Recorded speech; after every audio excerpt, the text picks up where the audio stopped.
नमस्कार दोस्तों, आपका राजनीतिक टॉक के चैनल में स्वागत है। आज हमारी सब्जेक्ट का विषय का टॉपिक है मौलिक अधिकार और कर्तव्य। हमारे फंडामेंटल राइट्स क्या है और हमारी ड्यूटीज क्या है। तो इस चैप्टर के बारे में हम विस्तृत से चर्चा करेंगे तथा एक एक पॉइंट के बारे में पढ़ेंगे। तो आज अपनी वीडियो की शुरुआत करते हुए मैं क्या कहता हूँ, मौलिक अधिकार क्या होते हैं।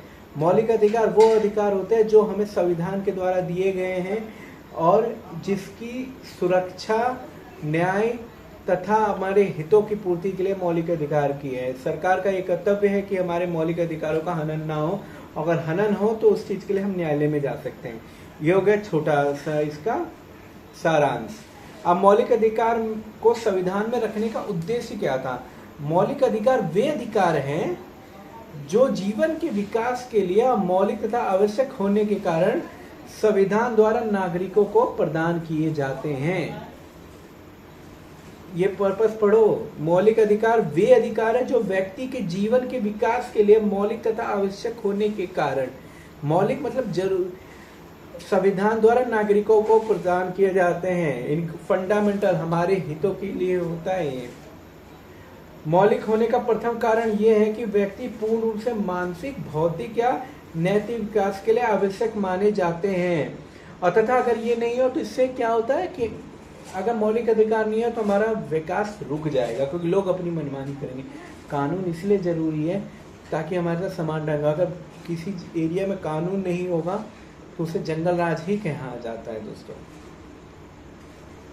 अब मौलिक अधिकार क्यों जरूरी थे तथा इसके कारण क्या थे। तो मौलिक अधिकार जरूरी थे संवैधानिक परंपराओं के कारण। संवैधानिक परंपरा क्या आता है। भारतीय संविधान में मौलिक अधिकार को शामिल करने का एक मुख्य कारण यह था कि संसार में संविधान बहुत हैं, नियम भी बहुत हैं, हर की नियम अलग अलग हैं। जैसे हमारा भारत जब ब्रिटिश का गुलाम था तो वहाँ वो भी अपना संविधान चलाते थे, पर हमारे भारत के लिए भारत का कोई संविधान नहीं था। तो उसी की सुरक्षा तथा व्यक्तियों की सुरक्षा के हेतु संविधान का निर्माण किया। अमेरिका के संविधान में, जैसे अमेरिका का संविधान 1776 में अमेरिका आजाद हुआ तो उसमें संविधान बनाया तथा कानून को सुधार हेतु उन्होंने संशोधन प्रक्रिया भी अपने संविधान में रखी। क्योंकि संशोधन क्यों होता है, क्योंकि पता है कि आज हमें इस चीज की जरूरत है, क्या पता हम उस चीज की जरूरत अगले दो महीने बाद ना हो, तो इसका संशोधन की प्रक्रिया के लिए अब हमारा हर देश या पूरे वर्ल्ड में संविधान को सब जरूरी मानते हैं। जैसे एग्जांपल के लिए देख लो, संयुक्त अमेरिका, फ्रांस, जापान, स्विट्जरलैंड, चीन, सब में के संविधानों में मौलिक अधिकारों को सर्वोच्च स्थान दिया गया है। इसका भारतीय संविधान के निर्माताओं ने भी अपने संविधान में इन अधिकारों को शामिल किया गया है। जो और अब दूसरा कारण था मौलिक अधिकारों का अतीत का अनुभव। 1947 से पहले भारत की जो कंडीशन थी, 800 साल मुगलों, 200 साल अंग्रेजों का गुलाम रह के वो इतना क्षीण हो गया था कि वो अब किसी और के गुलाम के रहने के पक्ष में नहीं था। तो इसके लिए उन्होंने भारत में मौलिक संविधान सभा में पहले ही उन्होंने कहा कि भारत के जो स्वतंत्रता नागरिक में जिन्होंने भाग लिया था कि हमारे लिए मौलिक अधिकार होना चाहिए, क्योंकि भारत में सर्वोत्तम मौलिक अधिकारों की मांग 1918 में कांग्रेस अधिवेशन में ही की गई थी।